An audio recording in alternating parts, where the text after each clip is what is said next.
નમસ્કાર ખેડૂત મિત્રો, હું રવિ રોજાસરા, બીઆરએસ એગ્રોનોમિસ્ટ. છેલ્લા 5 વર્ષથી ખેતી સાથે સંકળાયેલા છે. ખેડૂતને અવારનવાર મળતા હોય, ફીલ્ડના પ્રશ્ન જાણતા હોય.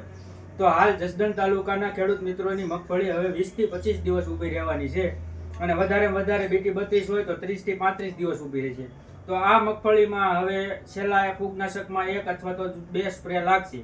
તો આ 2 સ્પ્રેમાં કેવી પસંદગી કરવી કે જેથી કરીને ખેડૂત મિત્રોની મગફળી છેલ્લે સુધી લીલી રહે, એને પાલામાં ફાયદો થાય, તેમજ છેલ્લે સુધી મગફળીનું પાન લીલું રહે તો મગફળીના ઉત્પાદનમાં ઘણો ફેરફાર પડી શકે છે. કેમ કે મગફળીના પાકનું રસોડું જ એના પાન હોય છે.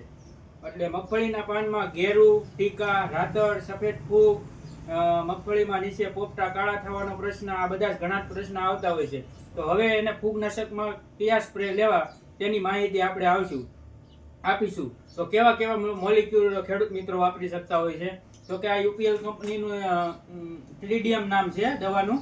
એમાં એઝોસ્ટોબિન, મેન્કોજેબ અને ટેબુકોનાઝોલ આ 3 ટેકનિક આપેલા છે. જો આ 3 ટેકનિકથી મગફળીમાં એક બિન વર્ગનું છે કે જે ઘેરું, ટીકા, રાતળ કે સફેદ ફૂગ આવી ગઈ હોય તો એના માટે એઝોસ્ટોબિન એટલે કે બિન વર્ગનું છે.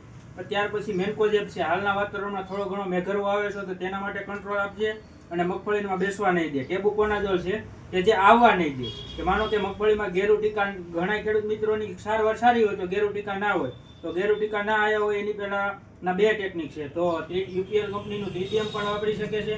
ત્યાર પછી ઇન્ડોફિલ કંપનીનું પ્લુમેલ કે જેમાં એઝોસ્ટોબિન અને ડાયફેનકોનાઝોલ આ 2 ટેકનિક છે. બહુ સારા ટેકનિક છે.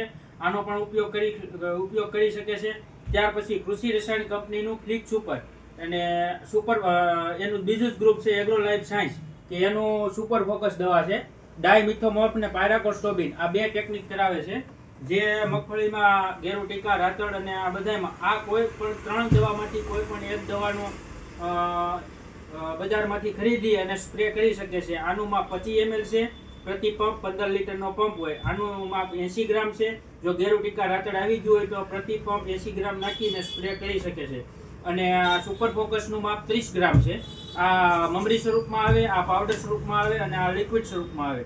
ત્યાર પછી ઘણા બધા ખેડૂત મિત્રોના પ્રશ્ન હોય તે છે છેલ્લે પોપટા નાના રહી જાય છે, ભેગા નથી થતા. તો તમને હું બતાવું, એક સુમિટોમ કંપનીની દવા છે પ્રોજી ઇજી 0.0% સ્પ્રે કરતા હોય એની સાથે પ્રોજી બીજી ની પડીકી નાખી અને 12 પંપ કરવા. 12.5 ગ્રામની પડીકી આવે, એના 12 પંપ થાય છે. કે જે મગફળીમાં તમારે નીચેથી બળ કરાવી અને જમીનમાં જેટલી તાકાત હોય એટલી તાકાત કરાવી અને જે છેલ્લે ગોગળ થાય, ખેડૂતની ભાષામાં જે ગોગળ થાય એનો પ્રશ્ન ઓછા પ્રમાણમાં આવશે.